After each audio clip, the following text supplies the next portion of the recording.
For a nation to function, human capital is vital. For Ghana and West Africa, customer relations and human development is the most critical piece.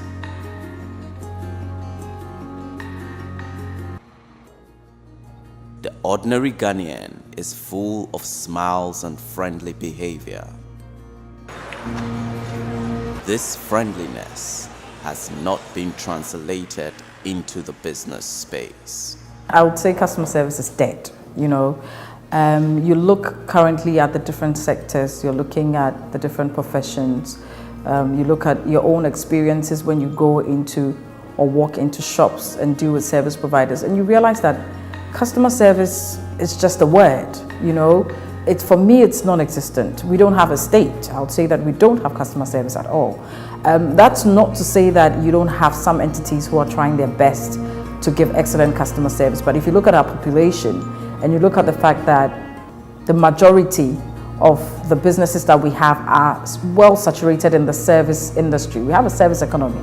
And so if you look at that and look at the fact that we're also worried about customer service nationally, on a national level, and even as entities or organizations, then I would say the state of customer service is dead. We don't have customer service in Ghana.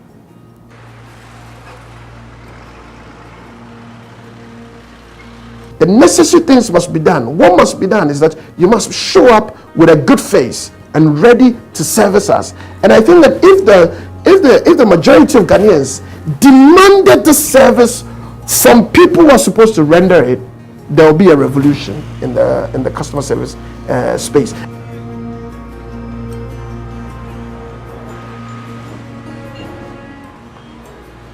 Gone were the years when we had a more of a supplier-driven customer service, where banks were actually waiting for customers rather to come on board.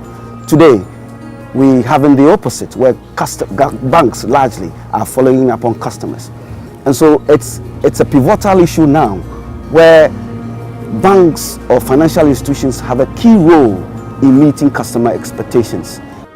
The socialist nature of the ordinary Ghanaian is slowly fading away, and the embrace of Western principles and technology has turned the Ghanaian into a more capitalist-centered being.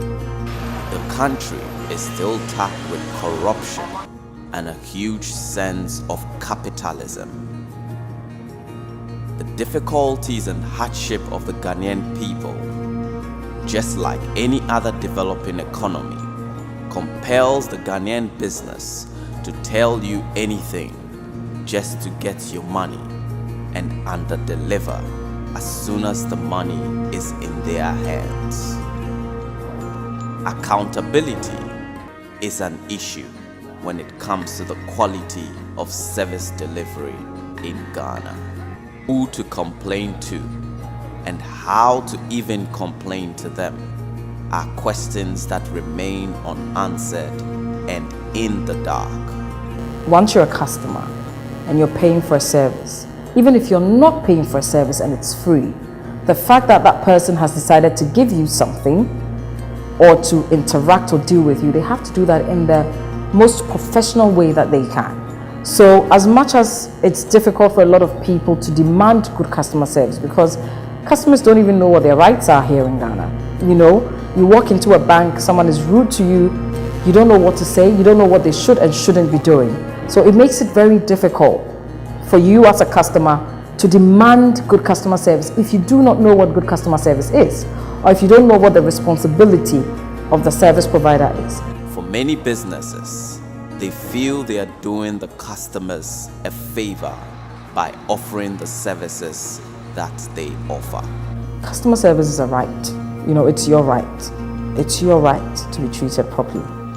The person is not doing you a favor like you think. They went to the Registrar General, registered a business, decided to come and provide you with a service or a product. They owe you that responsibility to treat you fairly, regardless of your age, marital status, financial status, education status, physical ability or disability. Because the Ghanaian client is not demanding what they are deserving of. So we live with a lot of mediocrity. We accept a lot of mediocrity because there's the tendency for the people offering the service to think, oh, I am doing them a favor. You walk into a room and you walk into a hospital and the nurse is stinking in his head. You can tell that it's all over your face. Hello, I have so many problems, and I'm dealing with too many people. So can you be tempered in your view or assessment of me? This is what you see. You walk into a restaurant and it's as if the waiter is saying, hello, I've been working since 8 o'clock a.m. I'm tired. I need a break anyway. I have issues from home. Can't you tell that I already have issues? Don't come and give me issues. Several governments have come up with a strategy to improve customer service and accountability, but very little has been successful this far. To be quite honest, I think there's a lot that the government can do to help customer service. When you go to other countries or other jurisdictions, they have a national code of conduct. So they have a particular way that they want businesses to operate. They give organizations vacacious responsibilities. So the responsibility doesn't just lie on the person who's providing the service, but even the employer, the actual organization that puts somebody as a middleman to deal with their customers. So there's a lot the government can do. I know it's a national problem, and especially when you walk into the public sector, okay, you walk in some of the government organizations, you find that it's worse in those places. Some of the organizations in the private sector are trying their best, even though I would still say that there's a lot more we can do as a country. That would we find a customer complaints register even in the public sector? Are we sure we can find that? Are we sure we can have a tracker that shows us how customer issues have been dealt with, the number of days that it's taken? I'm sure we'll have a big gap there. And as such, the government should look at that, because it goes a long way on how customers continue to do business with the government. So we all have issues. We have tried to move up the ladder, but we all have issues. Now, what are the issues? Sometimes people people are not minded to deliver. So I was filling a form recently for a program, and I wanted to access one of the websites of the top universities of Ghana, and guess what? The website was down. And I went back 3 hours later, and the website was still down. And I felt somebody is not delivering to purpose. So we all have issues. There are major faux pas in customer service delivery in Ghana. So from my viewpoint and from what I know currently, I don't see anything on a national level that I think the government is doing to help salvage our very bad customer service code or ethics that we have in Ghana currently. The government of Ghana remains the highest employer, employing the majority of the country's employable citizens. The government's 24 million people depend on these government institutions for survival. Most of these government institutions are service delivery related, yet not much effort is being put into training staff in customer service. It's quite unfortunate here in Ghana for us to think, especially those in the public sector, and I'm sorry if it might seem like I'm bashing on them, but that's the reality on the ground. People in the public sector sometimes feel like, oh, whether you like it or not, we're here. And you would come because, like you said, you have to pay your taxes. There's certain mandatory or statutory things you need to do, and you can't do it without us. But that's the more reason why they need to sit up, because they are not selling a product. And so there's nothing to judge them by apart from the service. So for me, regardless of which area you're in, which sector, whether you're private or public, you owe it to your customer to give them good customer service. Your category doesn't matter. Training the staff of government institutions in the field of customer service is much more than an investment in these institutions. It is an investment investment into the people of Ghana. Issues of customer service have not become germane to the national discussion. So you see, free SHS is happening because it's in the top bracket of the national discussion. You see, railways is happening because it's in the top bracket of the national discussion. Sometimes we believe this is a rather soft issue, and therefore we've not elevated it to national importance. I dare say that the ministries which are fronting for investments or leading the charge for investments, so this will be Ministry of Business Development, Ministry of Trade and Industry, GIPC. These ministries are attuned to that environment. But beyond the government interaction, the investors go into the local community and they may have bad experiences. The time is coming, or has come already, where we should elevate the issues of customer service to a national discussion. Now, if that's going to happen, we need to be able to actuate how much capital is gained or lost by an emphasis or de-emphasis on customer service. We need to start looking at customer service as a resource, as a national resource. We need to start thinking of it as a value addition project. If we don't do that, then we are not going to have such a nationalistic viewpoint to customer service. Africa was described by the international community as the sinking sand of foreign aid. Yet, it is a continent that pleads for investment. Could the practice of good customer service be worthy collateral for foreign investment? Huge relation. If you look at investments, especially if we're talking about foreign investments, or if we're talking about trying to wean ourselves away from these foreign grants and all that, it means we're looking at equal partnership businesses coming into Ghana. Now you're looking at international businesses who understand what customer service is. They understand the human behavior. They can anticipate the needs of the customer, and they actually put in a lot of work to strategize what to do for their customers to make the customer experience very, very good. Now, when you come here, we don't have that, yet we expect people to come down and invest in us. People want to invest in businesses that they know would work.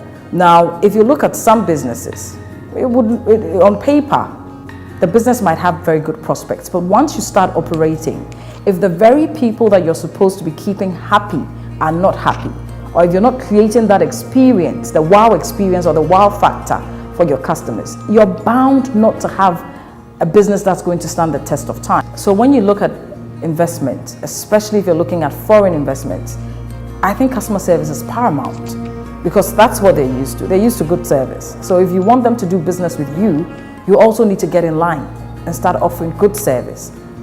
It's only when we've understood that part, that customer service is so vital and it's so important to us becoming equal partners to those who are bringing the investments, would we then really move forward. But as we speak now, I think a lot of companies still don't get the importance or the value of customer service to investments. So you find multinational companies will come to Ghana, they will do their best, to bring down the structures that they already had in their countries to try and train people. But in a few years' time, you realize that because customer service is not our thing, they employ Ghanaians who go in there with, yet again, the wrong attitude, the wrong character, the wrong behavior, and then they fall back into that cycle. So it's a big issue. Investments are important, but I also think if we're looking at running away from just being fed with money all the time, if we want to be on equitable grounds with our partnering investors, we also need to make sure that we're equitable in terms of what we have to offer and our human capital. Business in Ghana, just like any other place in the world, is set up to address a need. Out of addressing this need comes profit. Good customer service largely brings on board issues of referrals. For instance, based on how a customer is treated, a customer can refer other customers. Good customer service brings on profit, it brings on revenue, brings on business, brings on more transactions, it brings on bank growth, it brings on bank expansion, it brings on significant impact. Today, can you imagine a bank opening its branch with no customer walking in? How would that bank operate? I think one thing that a lot of companies don't think about is the effect of their bad customer service to their profits or their revenue. The truth of the matter is that when you set up a business, okay, yes, we're passionate about our businesses, we want to provide a service. Bottom line, we want money. You want to make money from what you're doing. Now, if the very people that would bring you the money are not being treated properly, if they are not being respected, if you don't have competent people to give them the right advice, if you're not giving them quality service and quality products, how are they going to bring you the money? Because remember, the customer now, I say to people, we used to say the customer is king. The customer is now the kingmaker. And we've moved away from customer service just being an HR issue. These things should be discussed in the boardroom. Who qualifies to be a customer service professional? I always look at the customer service professional career as one that is very similar to the HR career. 15 years ago, you didn't need to really study or have a degree in human resource to become a human resource manager or managers. You're probably just a lady who, has worked with the company for a long time. You're like the mother figure, and so they give you an office and you're HR. Okay? Things have changed now. Now you actually need to understand what it means to be an HR person, because you're dealing with people's grievances. You're dealing with holidays. You need to understand the labor laws. Same thing with customer service. Unfortunately, I think because it seems to people like such an easy thing. Oh, good customer service means you have to smile, and good customer service means you have to say these words. People feel that you don't need to be a professional to be in that area, but you do. There are courses outside that people are taking to become customer service professionals. Indeed, there's even a CSP. A CSP stands for Customer Service Professional, and you have that designation by your name, and that actually tells somebody that you've been through professional customer service training. So for me, it's not enough if you pick up a book and read about customer service, because customer service is not just about talk. You need to understand how to put up strategies. You need to understand how to put policies. You need to understand how to change processes and procedures within businesses. You need to also understand how to even communicate with people properly and drive change within an organization, because customer service is about change. And it's also an area where you need to upgrade yourself, because it's such a dynamic area. It's changing all the time. You need to understand globally what is accepted and what is not. And of course, human behavior is also changing. So a customer service professional will be somebody who changes, who evolves, who has the basic training in customer service, I think from a reputable either university or institution outside, because we currently don't have those institutions in Ghana and even in the sub-region where they're offering quality professional customer service courses. So if you're going to be called a professional, make sure you have the professional qualification to back it up. The financial sector is a key determinant of where Ghana is economy-wise. Having been in the financial sector well over 15 years, today customer service has become a prime issue within the financial sector.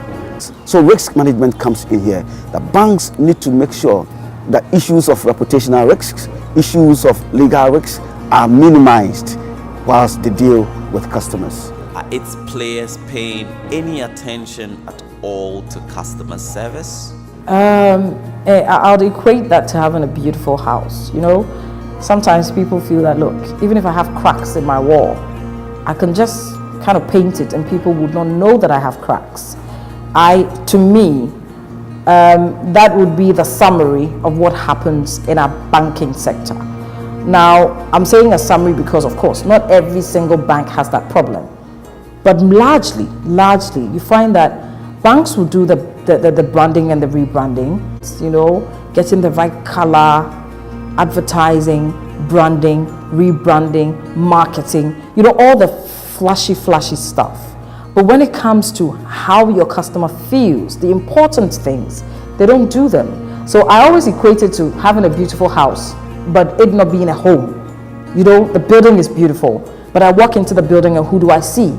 somebody standing over there with a frown on their face, somebody inappropriately dressed, somebody speaking unprofessionally, or a security man just being rude to someone outside.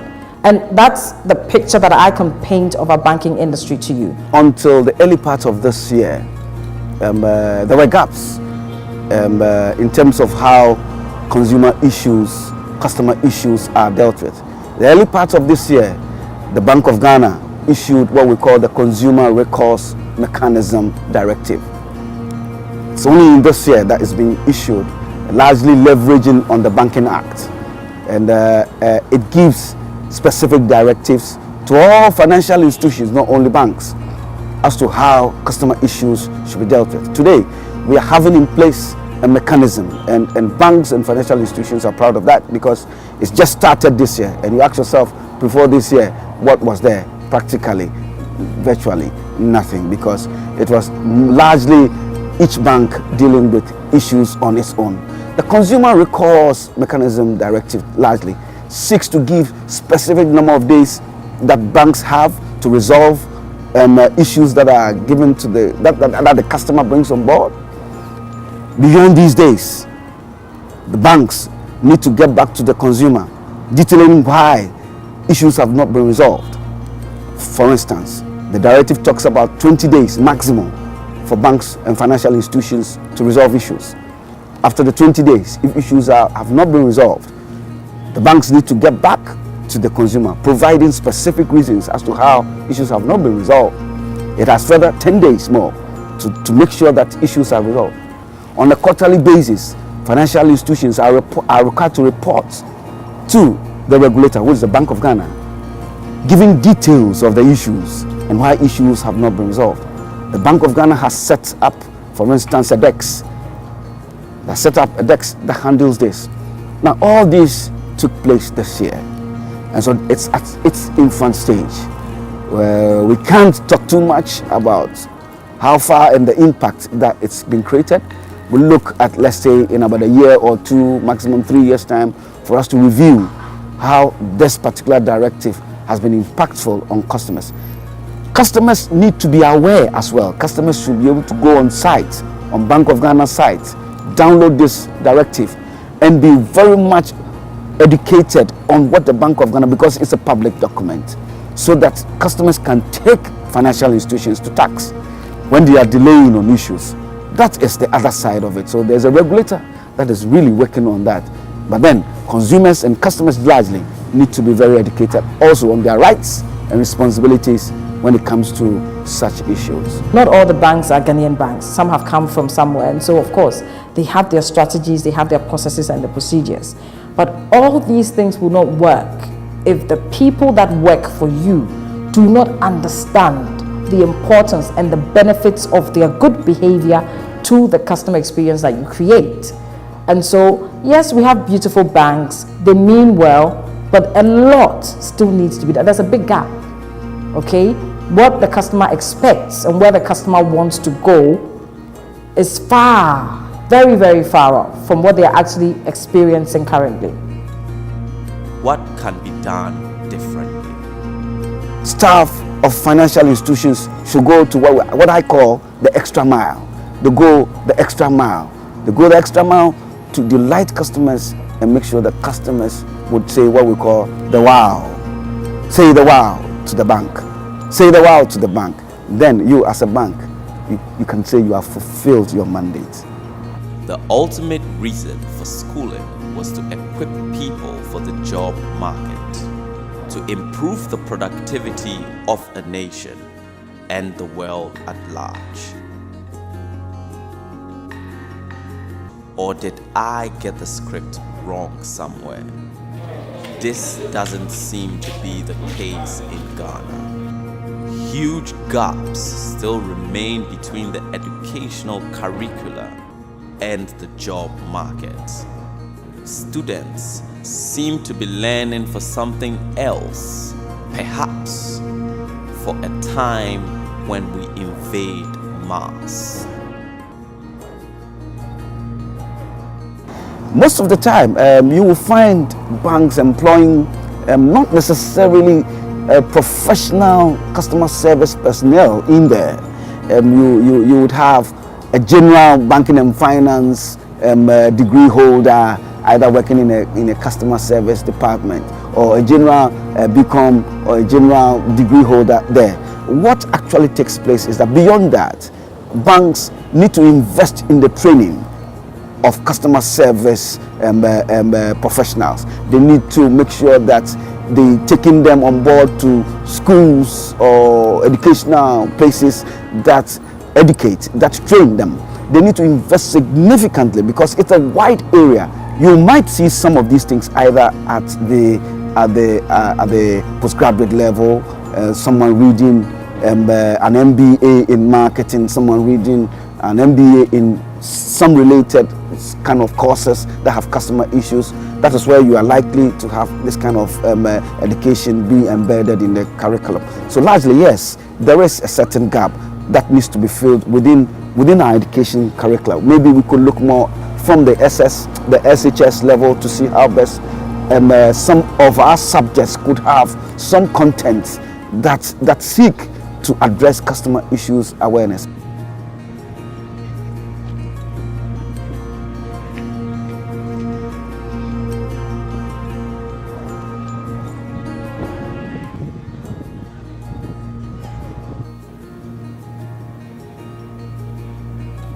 So if a customer walks in and you think they're not too sure what they want, if you've been trained very well and you understand customer service, you will then start using your questioning techniques. You would ask them the right questions. That would help them answer the question. That would also help them make a decision. You're talking about the fact that people may not always be responsive. There's only one way: engage. If somebody walked into a place which seemed in abeyance or nonchalant about something and went there to speak to them and spoke forcefully but quite respectfully, you'd realize that people change. It's all in the engagement. You know, sometimes people get overwhelmed by the work they do, and therefore they may not always be responsive on all fronts. That is to say, customers also need to be upright. Customers need to be sure about exactly what they need. Customers shouldn't defraud banks. Customers shouldn't defraud financial institutions, and it's important we look at that.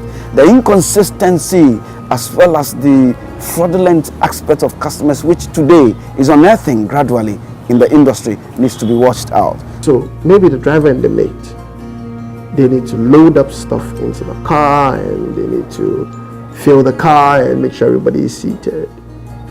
So they don't really worry about the rubbish which perhaps is in front of you. But that's the one that affects you. So will you sit in the rubbish from Accra to Kumasi?